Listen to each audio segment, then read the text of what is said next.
नमस्कार बंधुरा आमी प्रियंका आमार चैनल प्रियंका लाइफस्टाइले आज के एक नतून रेसिपि निये चले एलाम शुक्तो रेसिपि। चलुन रेसिपि शुरू करा जाक।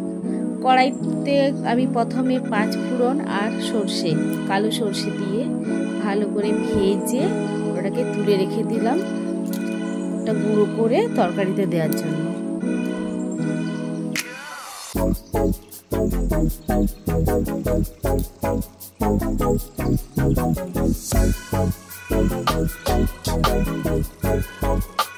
एरपरे आमी कड़ाईते सर्षेर तेल दिए दिलाम। सर्षेर तेलटा गरम होवार परे आमी बड़ी बाड़ीते तैरी करा बड़ी কিছুটা দিয়ে ভেজে তুলে নেব।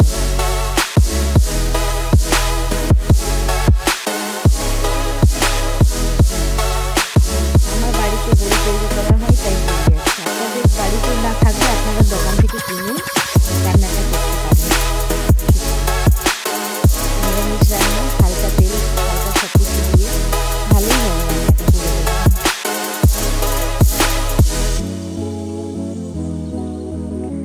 এরপরে ওই তেলের উপরে আমি উচ্ছে কেটে রেখেছিলাম, উচ্ছেগুলোকে তেলের উপরে ভালো করে ভেজে তুলে নেব। এখন উচ্ছে ভাজা হয়ে গেছে, উচ্ছেগুলো এবার তুলে নিয়ে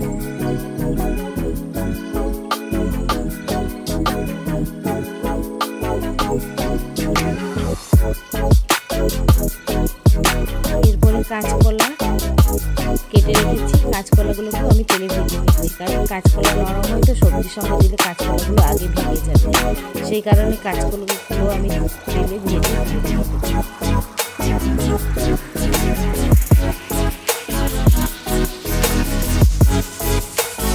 কাঁচকলাগুলো ভাজা হয়ে গেছে, তুলে নিলাম।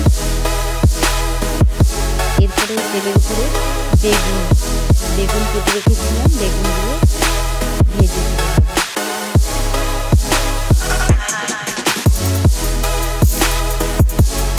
বেগুনগুলো লাল লাল হয়ে ভাজা হয়ে গেছে, আমি বেগুনগুলো তুলে নিলাম।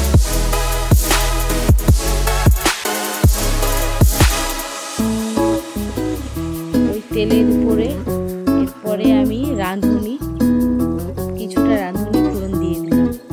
তারপরে একটা শুকনো লঙ্কা আর একটা তেজপাতা আর আদা বাটা আমি দিয়ে দিলাম। আদাটা হালকা হালকা হয়ে ভাজা হয়ে যাবে। এরপরে কেটে রাখা সবজি যেমন সজনে ডাঁটা, রাঙা আলু, বিনস, এমনি আলু আর গাজর, পেঁপে, এই সবজিগুলোকে আমি কেটে রেখেছিলাম, একসঙ্গে সব দিয়ে নেড়ে চেড়ে নিচ্ছি।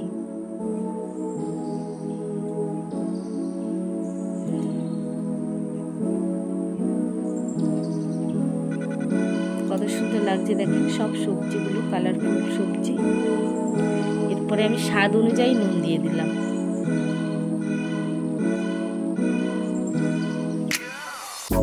স্বাদ অনুযায়ী নুন দেওয়ার পরে সবজিটাকে ভালো করে নেড়ে চেড়ে আমি 7-5 মিনিটের মতন ঢেকে রেখে দিলাম।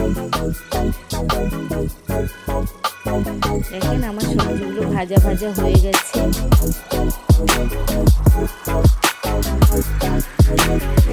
সবজিগুলো পুরো সেদ্ধ হয়নি, হালকা সেদ্ধ হয়ে গেছে, ভাজা ভাজা।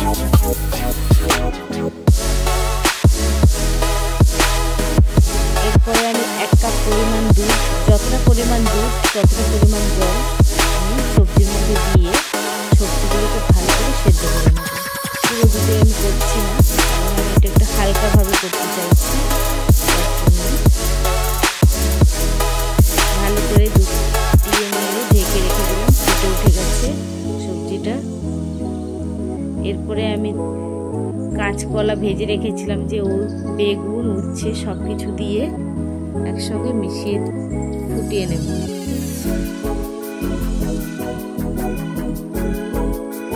এখন সব কিছু মেশানোর পরে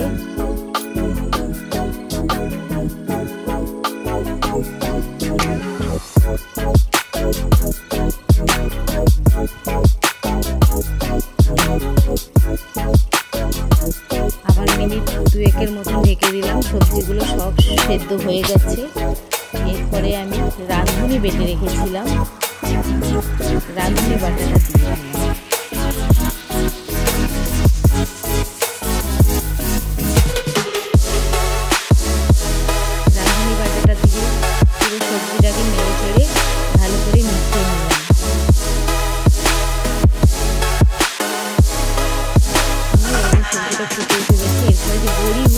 রেখেছিলাম সেই বড়িগুলো দিয়ে দিলাম।